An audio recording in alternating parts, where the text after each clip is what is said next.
Good morning, everyone. I welcome you all to this next lecture of Dynamics of Machine. And in this lecture, we are going to discuss about the balancing of inline engine. Okay, let's first understand what is meant by an inline engine. So, inline engine is a multi-cylinder engine, like you might have seen in the cars. Okay, so if we talk about Maruti 800, it has three-cylinder engines. Okay, and its cylinder looks something like this. So this will be the block. Okay, and let me draw it in three dimensions so it would be easy for you to understand. So it would be looking something like this, and here will be your crank. Okay, pardon for my drawing. So let's assume that this is where the cranks rotate, and this will be the line of engine of the uh, this would be the line of rotation of crank. Okay, and as I told you that there are three slider crank mechanism in a Maruti 800 engine. Okay, so the engine would look something like this. So the first piston would be over here, second piston would be over here, and third would be over here, and they will be their uh, line of stroke would be something like this. Okay, and the connecting rod would be coming something like this, and here there will be a crank. Okay, and all these cranks would be at some angle to each other. They will not all be parallel. Okay, so they will be at some angle to each other, and the shaft connected to all these three would be the crankshaft. All right. So this is how an inline engine looks like. So why it is called an inline engine?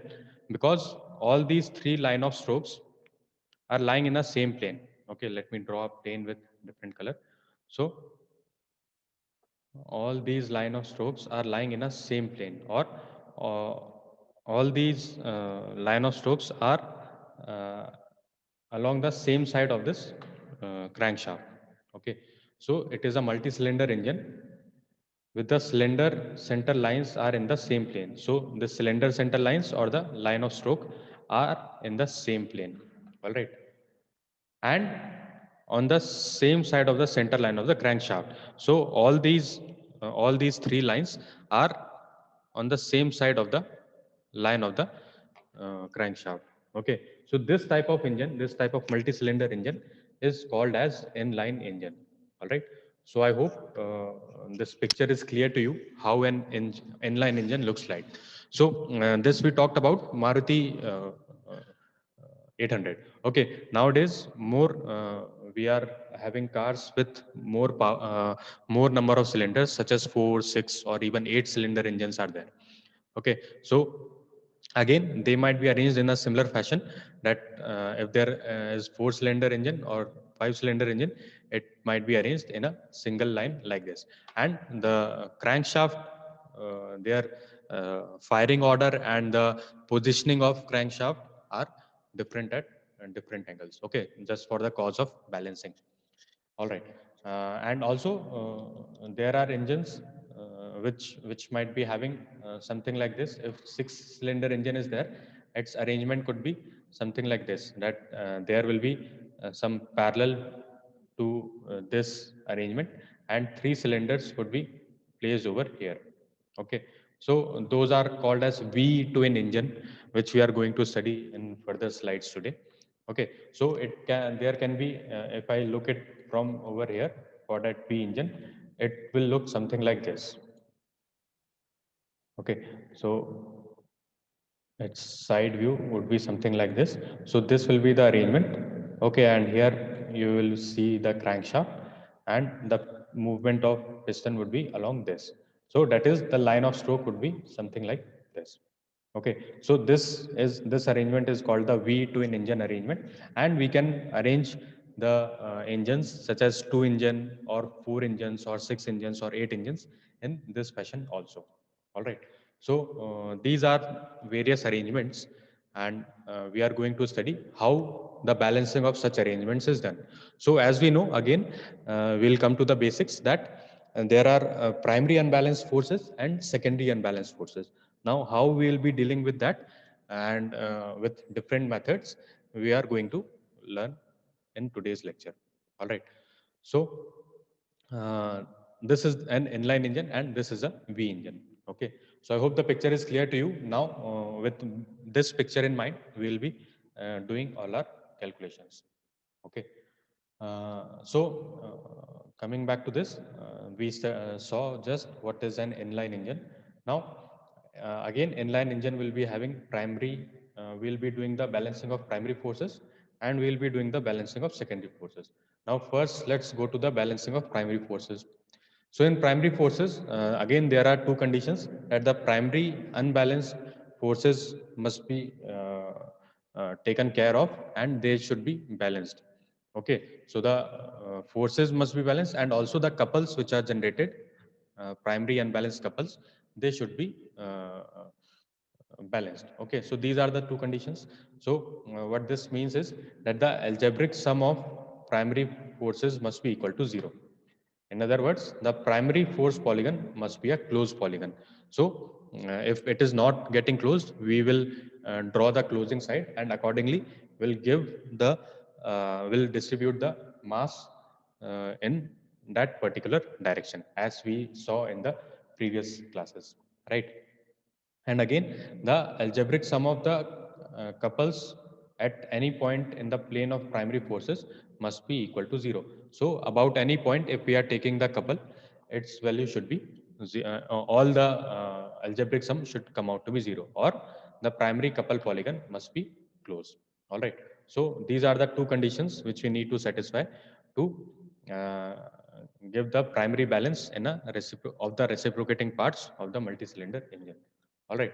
Now, as we already know that the primary unbalanced force due to reciprocating mass is equal to the component which is parallel to the line of stroke. Okay, it is primary component is parallel to the line of stroke and the secondary component is perpendicular to the line of stroke, right? So, how we balance it? We balance it by placing the equal mass placed at the crank pin. So, how we did this? Let me show you it in the previous slides. That what we did was, while studying the partial balancing,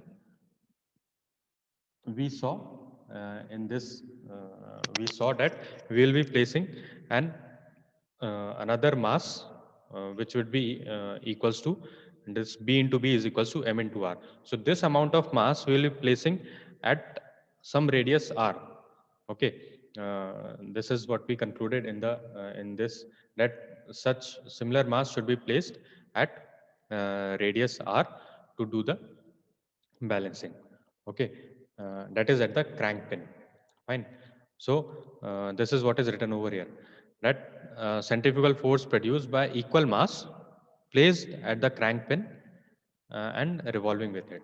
So in order to do the primary balancing of reciprocating parts of the multi-cylinder engine, it is convenient to imagine a reciprocating masses to be transferred to their respective crank pins. So as we had three cylinders in case of Maruti 800, so what we'll be doing is we'll be placing, we'll be transferring those reciprocating masses to their respective crank pins because all three will have different cranks and we'll be shifting those reciprocating masses to their crank radius or crank pin.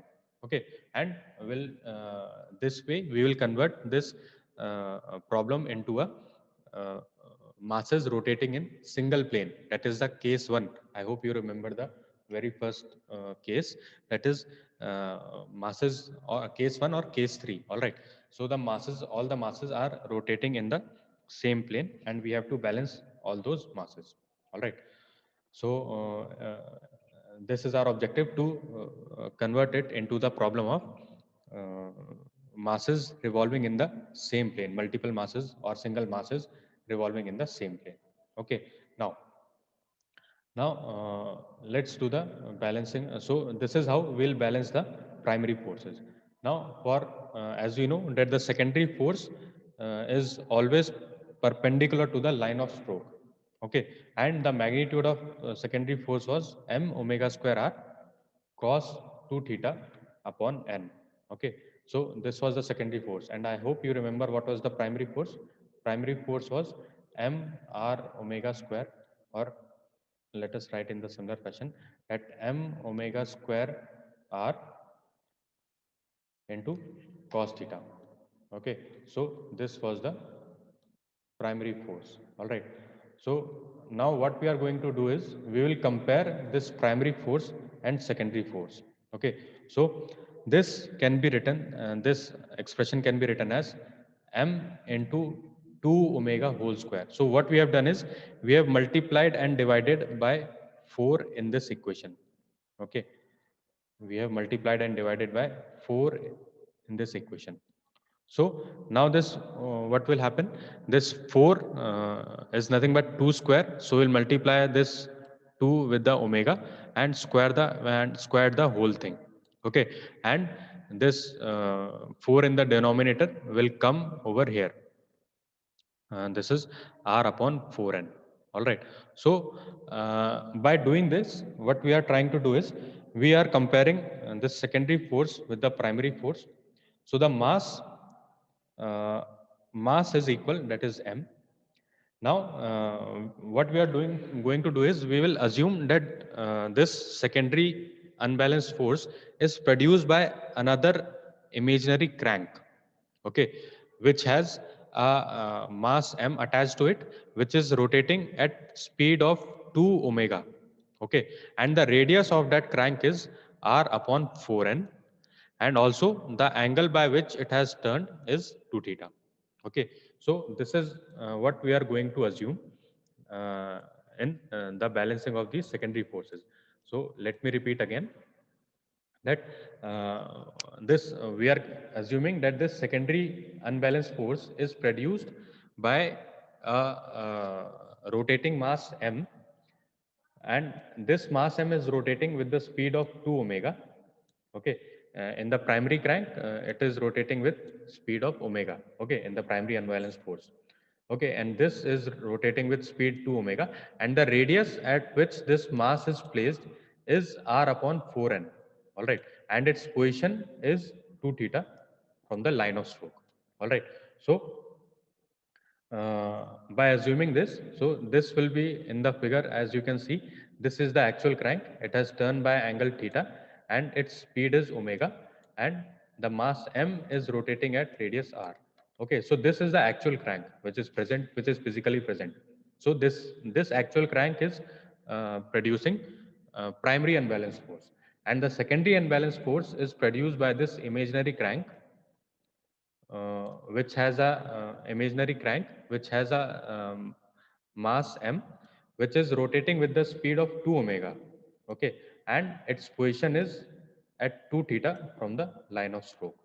Okay, so this, and its radius is again, its radius is less than r, that is this value of r. Its radius is r upon 4n, and this n you already know, n is nothing but l upon r. Okay, it is the ratio of length of connecting rod to the radius of crank. Okay, so this is this we are doing because we want to, again we want to make this, we want to we will be shifting the reciprocating mass to the crank pin, and the to that crank pin which we have whose radius is r upon 4n. Okay, this we are doing again for the converting the our problem into a simpler problem, that is number of masses rotating in the same plane, okay, revolving in the same plane. So it is very convenient or comparatively easy to solve such type of problem. Therefore we have developed this imaginary crank. Okay, so this imaginary crank has a radius r upon 4n. Let me clear all this. Its radius is r upon 4n, okay, and its position is at 2 theta from the line of stroke, and it is rotating with the speed of 2 omega, carrying a mass m at this radius. Okay, so this is the imaginary crank. So now, by this way, again, as we discussed in the previous slide, that there are two conditions to balance it completely. That is, the algebraic sum of the secondary forces must be equal to 0. Okay, and the second condition is that the algebraic sum of the couples produced at this point of the plane of the secondary forces must be equal to 0. All right, that is, the secondary couple polygon must be closed and the secondary force polygon must be closed. So this is how we are going to balance the uh, engine, that is, uh, balancing of engine, inline engine is done in this way.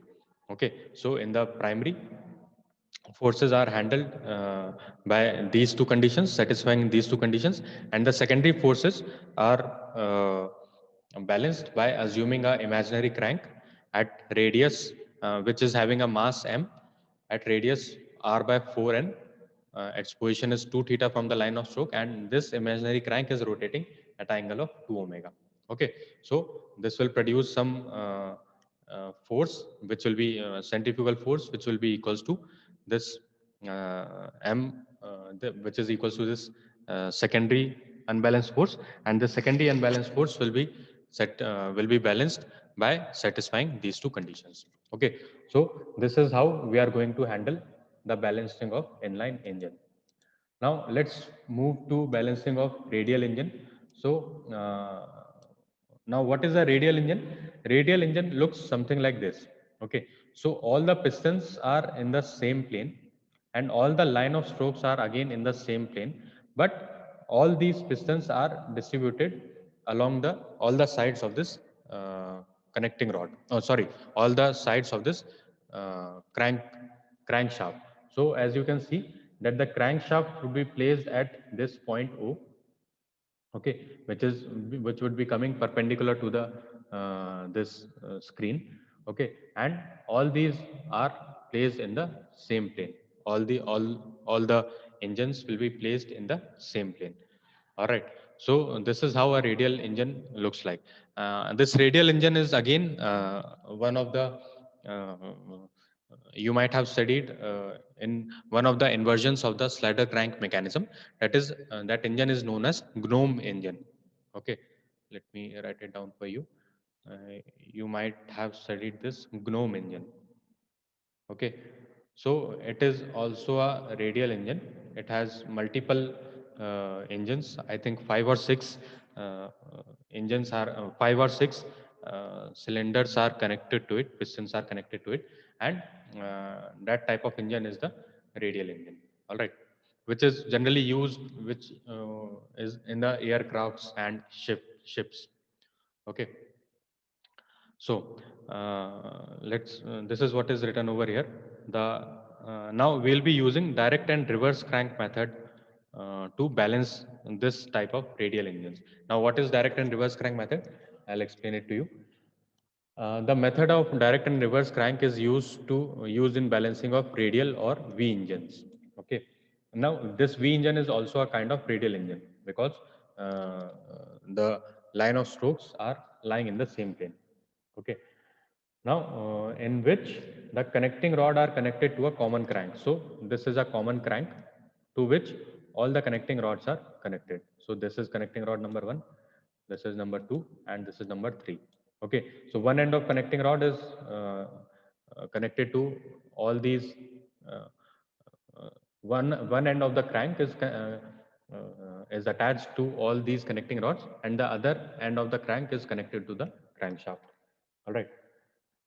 Since the plane of rotation of various cranks in radial or V engine is same, therefore there is no unbalanced primary or secondary couple.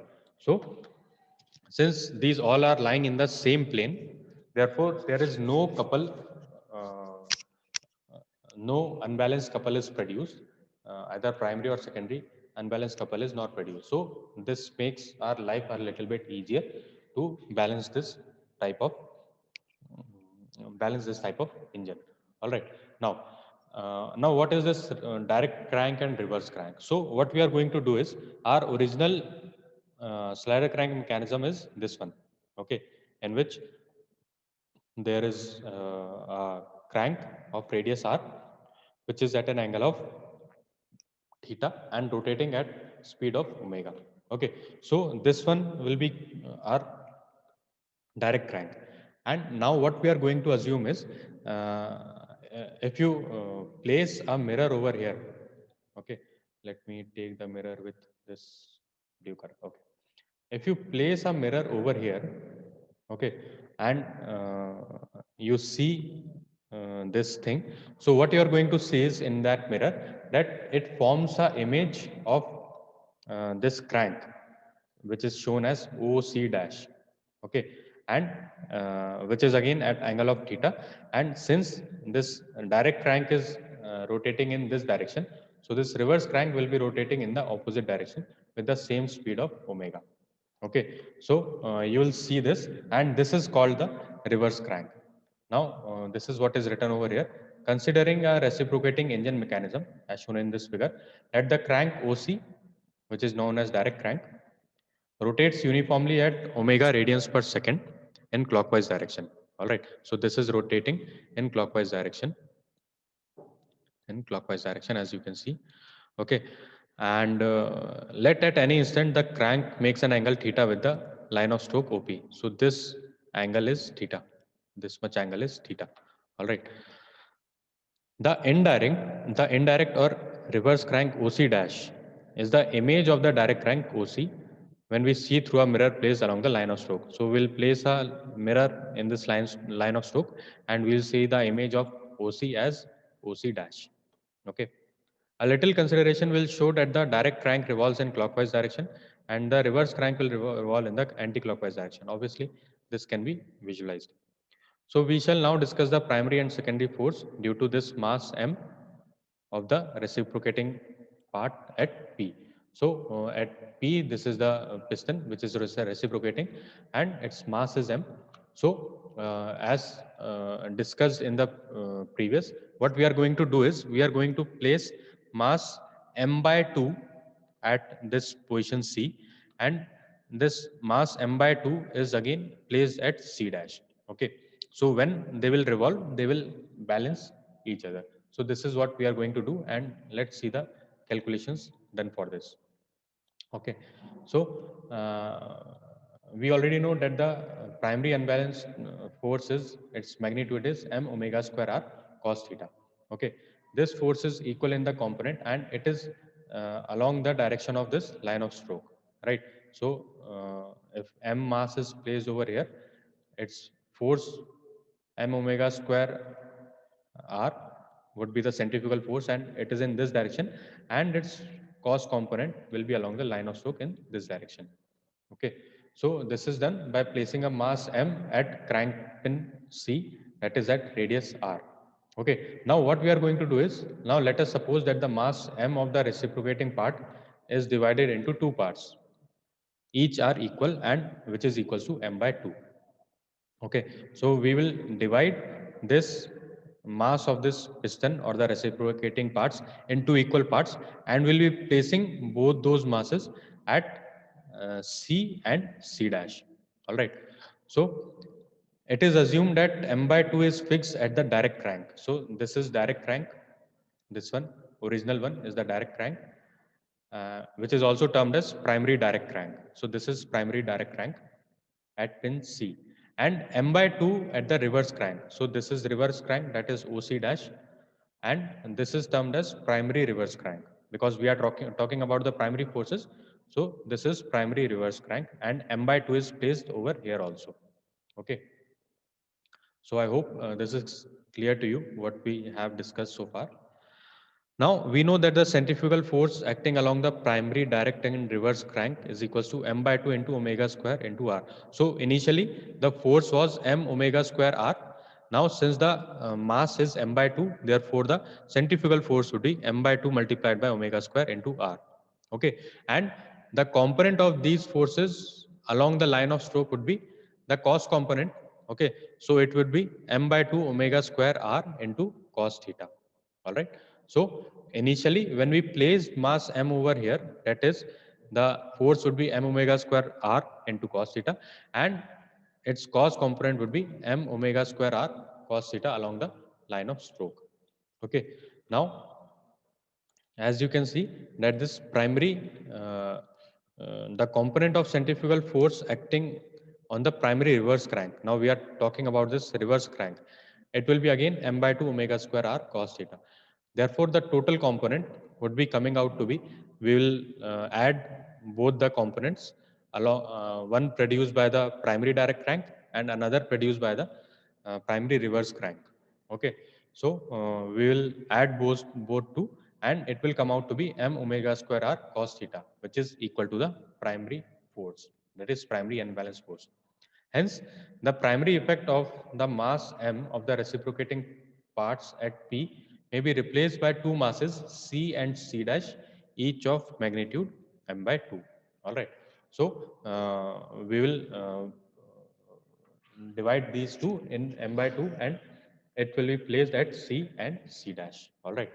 So the component of the centrifugal force of the direct and reverse crank in the direction perpendicular. So as we saw that this is having a cos component along the line of stroke.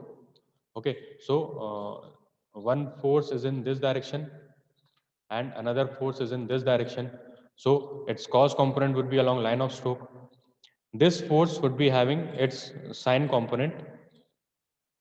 Let me change the color.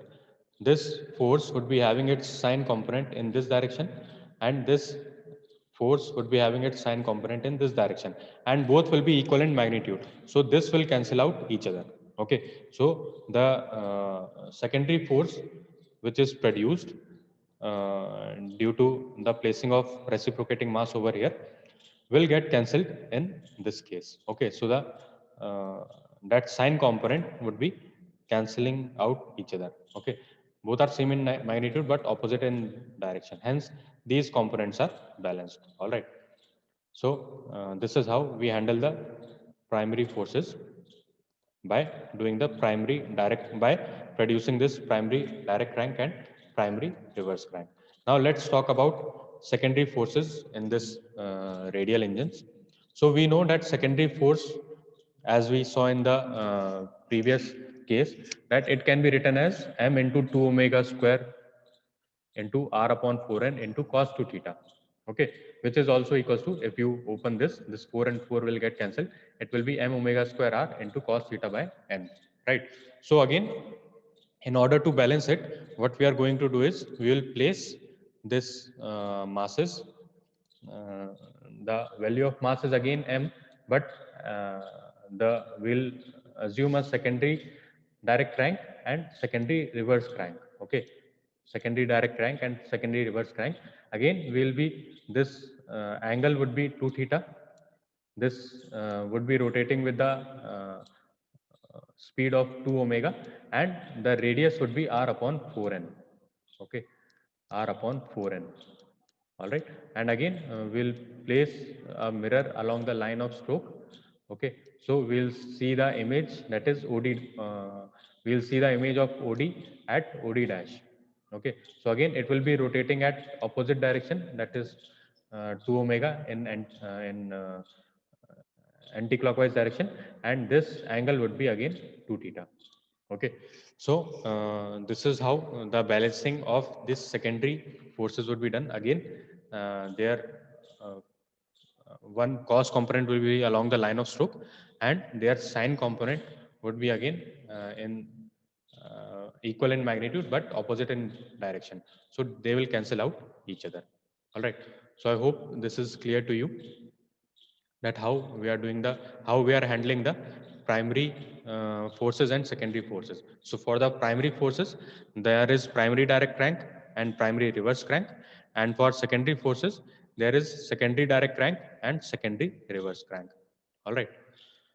So this is how we will balance the radial engines by using direct and reverse crank method.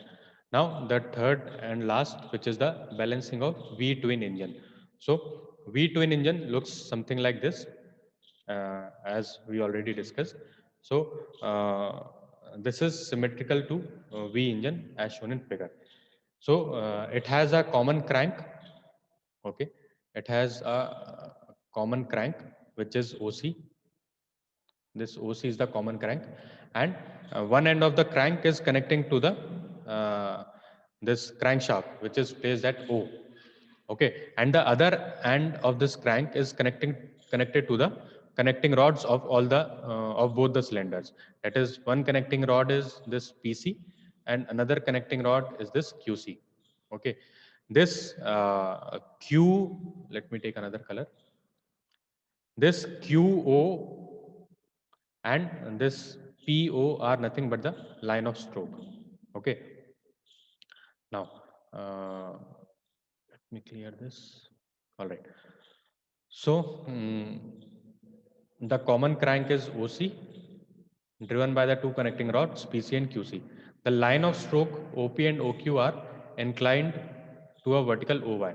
So there is one vertical we have taken OY, and these line of strokes are inclined at an angle of alpha.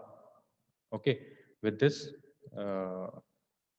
vertical OY. So both the angles are alpha.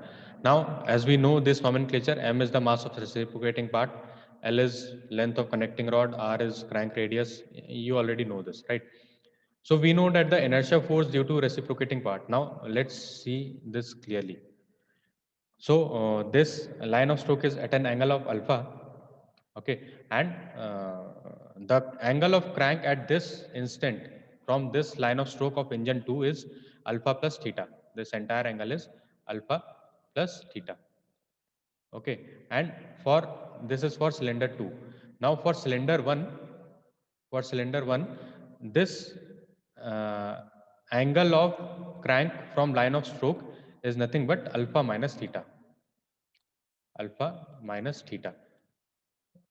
So in current position, the angle of uh, crank is alpha plus theta for the this engine number 2, and alpha minus theta for this engine number 1. Okay, so we already know that what is the inertia force. Inertia force is nothing but m multiplied by x double dot. And what is x double dot?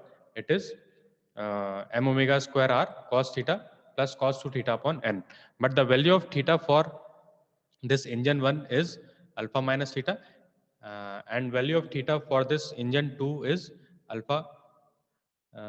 It should be alpha plus theta over here. Okay, so make this correction. So it is alpha plus theta. All right. So these are the inertia forces which would be acting on both these engines. All right. Now, these inertia forces again, this will produce primary unbalanced force and secondary unbalanced force. All right. So this primary unbalanced force is m omega square r cos alpha minus theta. So again, this primary unbalanced force will have two components. That is, one is along the this uh, line OY, and another is along this axis. Okay. See, this is primary unbalanced force. This primary unbalanced force will be acting along the line of stroke. So one can be divided, it can be divided along these two components. So since this angle is alpha, so the cos component along this y would be force along the line OY would be the cos component, and force along this line OX would be the sine component. Okay, and the primary force produced by this second engine would be, again, this angle is alpha, right? So alpha is its force component along line OY will be with the coming with the cos alpha, and the force component along line OX dash, here it is OX dash. All right, it would be sine alpha. Okay, so the total primary component along the line OY, what we will do, we will add both the components. Okay, components produced by both the engines. So it will be equation number 1 plus 3, and it will be coming out to be 2 omega square r cos square theta, sorry, cos square alpha into cos theta. And what will be the value of secondary force? Secondary force would be, its total value would be, see, both will be in opposite direction. Because of cylinder number 1, it will be in the direction of OX, and because of cylinder number 2, it will be in the direction of OX dash. So both will be in opposite direction. Therefore, we will subtract second from fourth. So it will come out to be 2 omega square 2m omega square r sine square theta sine square alpha into sine theta. And this is the horizontal component. Here we have the vertical component. To find the resultant, we will do this under root of fpv square minus fph square. So this total component comes out to be this value, that is m omega square r under root of cos square alpha cos theta whole square plus sine square theta sine theta whole square. Okay, so this will be the total value of primary unbalanced force. And this here it is given that if the angle between the two cylinders, if 2 alpha is 60 degree or alpha is 30 degree, then what will be the value? So they have substituted the value of alpha for different conditions, that is when alpha is 45 degree, when alpha is 60 degree, and so on. So it will give different values. Similarly, we will do the for consider the secondary forces. So the value of secondary forces would be m omega square r cos 2 alpha minus theta upon n. So again, we will divide it in the various directions, that is along the OY direction, that is along the vertical component, and we'll find the horizontal components because of both the engines, and we will find the total value in the horizontal direction, total value in the vertical direction, and then we will find the total resultant force. So its total resultant force comes out to be something like this, that is uh, total resultant force would be 2m upon n into omega square r into cos alpha cos 2 alpha cos 2 theta whole square plus sin alpha sin 2 alpha sin 2 theta whole square. And again, they have put the various values of alpha, that is when alpha is equal to 30 degree, alpha 45 degree, and so on. Okay, so this is how the balancing of radial V twin engine is done by dividing it into various components and finding the total unbalanced forces. Okay, so I hope this is clear to you. Today we have discussed V twin engine, the radial engine, and inline engine. So this is where I am going to conclude my class. Thank you for joining. Have a good day.